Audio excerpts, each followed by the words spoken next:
Olá! Nós já estamos no 13º dia da nossa jornada pelos 40 dias pela vida. Chegou agora? Clica aqui, se inscreve no canal, clica no sininho, você vai receber novidades e já vai dando o seu like. Vamos lá, você está curtindo isso? Compartilha para 5 amigos para eles saberem um pouquinho mais. Do que a gente está falando? A gente começou ontem a falar sobre quem é o primeiro, ou seja, quem tem a prioridade. Nós vimos que Jesus adquiriu o direito de ser o primeiro, mas ele já era o primeiro.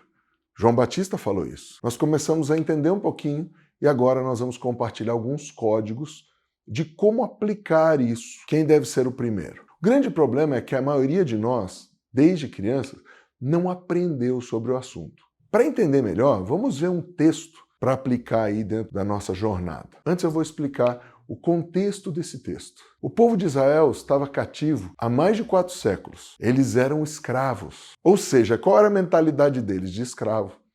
Qual a mentalidade deles? Trabalho, chicote, chicote, trabalho. Nunca vou melhorar na vida, não tenho chance de mudar. E o que acontece?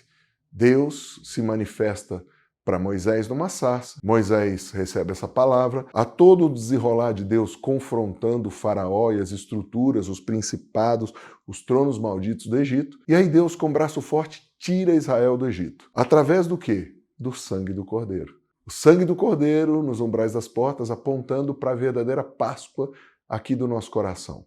A Páscoa que mudaria toda a história. Jesus, de uma vez por todas, morrendo por nós, pecadores. Logo em seguida, o que aconteceu? Presta bem atenção, Êxodo capítulo 13, verso 1 em diante. Disse o Senhor a Moisés: consagra-me todo o primogênito, todo o que abre a madre de sua mãe, entre os filhos de Israel, tanto homens como de animais, é meu. Será que nós precisamos explicar e dar uma aula do que significa é meu? Aquilo que é meu, aquilo que é seu, é seu. Vamos continuar. Então, peraí, antes, Deus está dizendo, filhos de homem e filho de animal, os primeiros são meus. Apartarás para o Senhor todo que abrir a madre e todo primogênito dos animais que tiveres, e os machos serão do Senhor. Porém, todo primogênito da jumenta resgatarás com o cordeiro, e se não resgatares, será desnucado.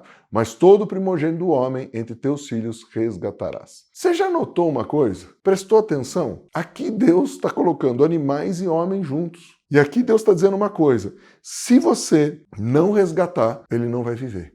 Se não pagar o preço, ele vai morrer. Agora uma pergunta, por que só macho? Por que não podia e não devia fazer com a fêmea? Por causa da semente. Lembra que tudo tem semente e reproduz conforme a espécie? Porém, nos animais, tanto os selváticos e os homens, a semente fica no macho, no homem. Então aqui fica um primeiro código para você. O que você faz com a semente? Tudo que tem semente, o primeiro, tem que ser sacrificado ou resgatado. Como assim? O primeiro ou vai se perder ou vai ser resgatado. Vamos entender. No verso 13 tem 2 tipos ali. Tem jumento e cordeiro. E aí tem o ser humano, ou seja, tem 2 animais e o ser humano. Qual seria a relação entre os animais e os seres humanos? Primeiro vamos entender os 2 animais. O que era um jumento? Jumento era um animal. Mas na lista de animais, lá em Levítico, que poderiam ser sacrificados, chamados de animais puros, ele não estava. Então era um animal que não servia para sacrifício. Era um animal impuro. Já o cordeiro estava na lista de animal aceitável, tanto que Jesus vem como cordeiro de Deus, que tira o pecado do mundo. Agora deixa eu fazer uma pergunta. E os homens? Nascem puros ou impuros? Lógico que impuros, senão não precisaríamos nascer de novo. Senão a Bíblia não precisava dizer, olha, você tem que nascer de novo. Jesus não falaria isso para Nicodemos.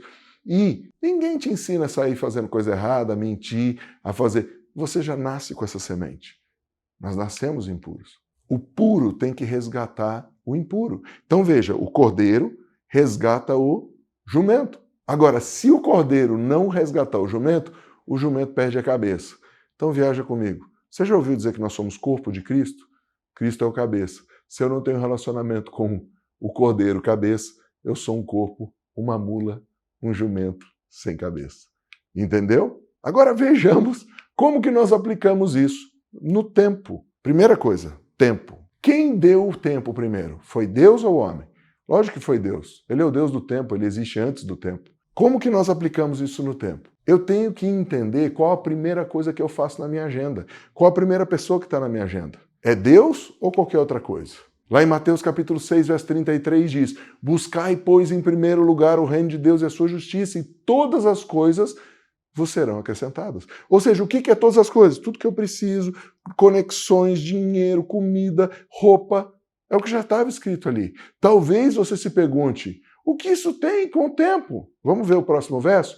Portanto, não vos inquieteis com o dia de amanhã, pois o amanhã trará os seus cuidados, basta o seu dia o seu próprio mal. Como é que eu vou vencer o mal, querido? Consagrando o meu tempo a Deus. Busco em primeiro lugar. No meu testemunho pessoal, eu tenho já meses acordado antes do sol nascer. Tenho já meses. Se você entrar no meu stories, você vai ver lá, várias vezes durante a semana eu coloco o sol nascendo. Por quê? O primeiro tempo é dedicado a Deus. Os primeiros 20, 30 minutos, às vezes 1 hora, é só para Deus.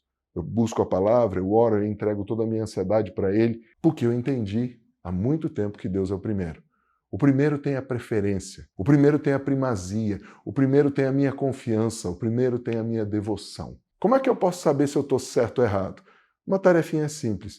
Escreva no seu caderno, na sua agenda, no seu bloco de notas. Qual foi a primeira coisa que você fez hoje, nos primeiros 15 minutos antes de se levantar?